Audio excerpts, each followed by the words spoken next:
Hello class, in last lecture we are taken here completed our chapter random variable. Today we will start with the chapter discrete and continuous distribution. Now first point is discrete uniform distribution. A random variable x is said to follow the discrete uniform distribution if its probability mass function is given by PMF. क्या रहेगा उसका is given by P of x. A random variable x is said to follow the discrete uniform distribution if its probability mass function is given by P of x is equals to x, which is equals to 1 upon n, where x is equals to 1 2 3 up to n. And x here p of x is equal to यहाँ पे zero आएगा when क्या रहेगा, अगर आपका n is a positive integer, हम उसे parameter भी कहेंगे, तो क्या रहेगा, this is your probability mass function. ये आपका क्या रहेगा, प्रोबेबिलिटी मास फंक्शन रहेगा. किसके लिए, आपके डिस्क्रीट यूनिफॉर्म डिस्ट्रीब्यूशन के लिए. किसके लिए रहेगा, डिस्क्रीट यूनिफॉर्म. फॉर्मूला ये आपको क्या करना है, याद रखना है.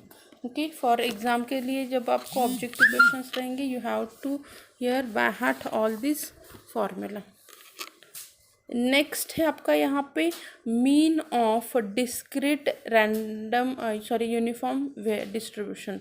तो यहाँ पे क्या है, डिस्क्रीट रैंडम वेरिएबल अगर आपका एक्स है तो यूनिफॉर्म डिस्ट्रीब्यूशन क्या रहेगा आपका, E of x is equal to n plus to.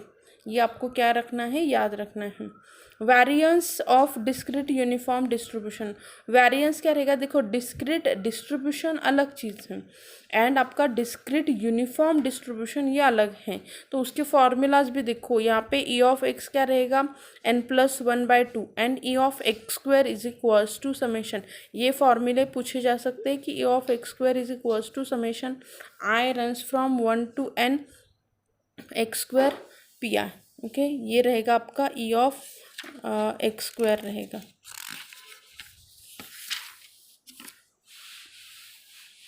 Okay, and variance of x is equal to, variance of x is equals to यहाँ पे रहेगा आपका N square plus minus one divided by 12. Okay, formula याद रखना है. Example जो है, examples आपको क्या रहेंगे, फॉर 1 मार्क्स के लिए ऐसे एग्जाम्पल्स रहेंगे. A digit selected at random from among 0, 1, 2, 3, 4, 5, 6, 7, 8, 9. Let x denote the digit drawn. Write the probability distribution of x. Also find e of x and v of x. Let the x is the digit drawn from the digit 0, 1, 2, 3, 4, 5, 6, 7, 8, 9. Okay, and p of x is equal to 0. यहाँ पे आपका क्या रहेगा, this is equals to 1/10. Probability mass function क्या रहेगा कि 1/10. x follow the uniform distribution with parameter n is equals to 10.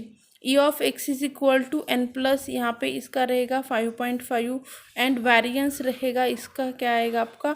Formula देखो यहाँ पे हमने क्या यूज़ किया है, E of x is equal to. तो इस टाइप के फॉर्मूले एग्जांपल रहेंगे कि आपको अगर ये एग्जांपल दिया गया है, find out E of x, find out year variance of x, तो आपको ये एटलीस्ट पता होना चाहिए कि कैसे कैलकुलेट करते हैं. ओके, यहाँ पे सेम टाइप का हमें और एक एग्जांपल दिया गया है कि random variable x follows a uniform distribution with variance x is equals to 30. Find n. तो यहाँ पे आपको इस यहाँ तक का एग्जांपल पूछा जा सकता है कि n फाइंड करो. n फाइंड कैसे करेंगे कि आपको क्या दिया है, यहाँ पे रैंडम वेरिएबल दिया है, वेरिएंस का फॉर्मूला यूज़ करो, n स्क्वायर माइनस 1/12. तो आपको क्या आएगा, n square minus 1/12 is equals to 30. n square minus 1 is equals to 360. So n is equal to plus minus 90. यहाँ ऐसे एग्जांपल रहेंगे. या फिर खाली ई ऑफ एक्स कैलकुलेट करो. ई ऑफ एक्स कैसे करेंगे,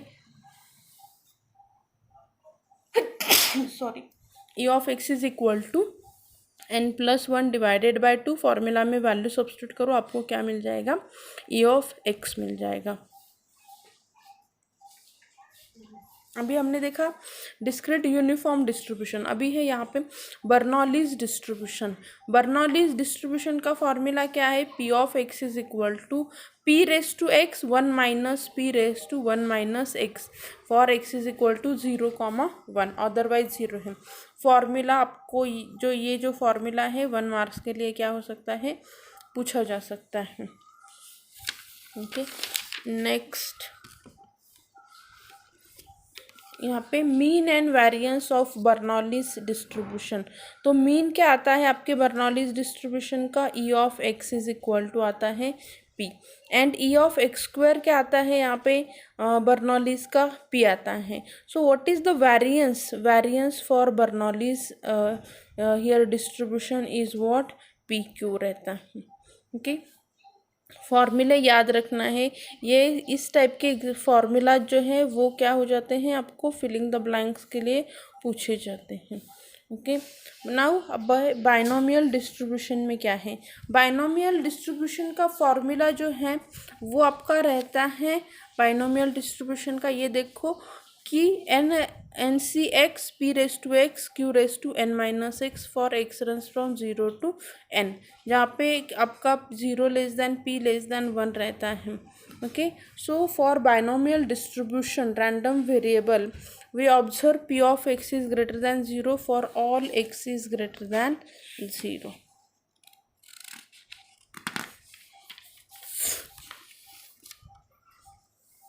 Okay, now conditions of binomial distribution क्या है यहाँ पे, कि पहले आपका यहाँ पे इन्होंने मीन भी दिया है कि आपके बाइनोमियल डिस्ट्रीब्यूशन में क्या रहता है कि आपका आइदर यहाँ पे जो आउटकम है आइदर सक्सेस या फिर फेल्यूर रहेगा, और उसमें जो नंबर्स ऑफ एलिमेंट रहेंगे वो फाइनाइट नंबर ऑफ ये रहते हैं। ओके, तो यहाँ पे डिस्क्रीट रैंडम वेरिएबल अगर मुझे मीन निकालना है तो आपका ई ऑफ एक्स, ये सभी याद करने से अच्छा है आप खाली इतना याद रखो कि बाइनोमियल डिस्ट्रीब्यूशन में आपका ई ऑफ एक्स रहता है n p, E of x की वैल्यू क्या आ जाती है, n p, and V of x की वैल्यू आ जाती है आपकी यहाँ पे variance of x is equals to n p q. Binomial में क्या हो जाता है आपका कि E of x is equals to n p and E of V of x variance of x is equals to n p q. Example दिया है यहाँ पे कि if a fair coin tossed 5 times find the probability of getting 3 heads and 2 tails and exactly 5 heads. Okay, at least 3 heads. A coin is tossed 5 times, तो कितना आएगा आपका n is equals to 5. Let we getting the head is called as the success. आपका head अगर हमने success लिया तो q क्या आएगा 1 minus p, so it will again 1/2. अभी यहाँ पे हमें क्या करना है, we want to find the probability for 3 heads and 2 tails. We use the formula of the binomial distribution, हमें p मिल गया, q मिल गया, we know the values of here n also. हमने क्या किया यहाँ पे इसके लिए वैल्यू सब्स्टिट्यूट करो बाइनोमियल डिस्ट्रीब्यूशन का फॉर्मूला, तो 3 हेड्स एंड 2 टेल्स आने की प्रोबेबिलिटी क्या रहेगी, प्रोबेबिलिटी ऑफ गेटिंग 3 हेड्स क्या रहेगा 5c3 1/2 raise to 3 1/2 raise to 2, ये आ गया आपकी फॉर गेटिंग द 2 टेल्स है 3 heads. Okay, exactly 5 needs, okay यहाँ पे नीड्स नहीं है 5 हेड्स है। ओके, 5 हेड्स आने की क्या है प्रोबेबिलिटी कि मुझे 5 में से 5 भी हेड आने चाहिए, तो वो क्या आएगी आपकी यहाँ पे 5c5 1/2 रेस टू 5, और दूसरा जो 1/2 है रेस टू 0 करेंगे तो उसकी वैल्यू 1 आएगी, इसके लिए उसे लिखने की ज़रूरत नहीं, आंसर 1/32 आ जाता है।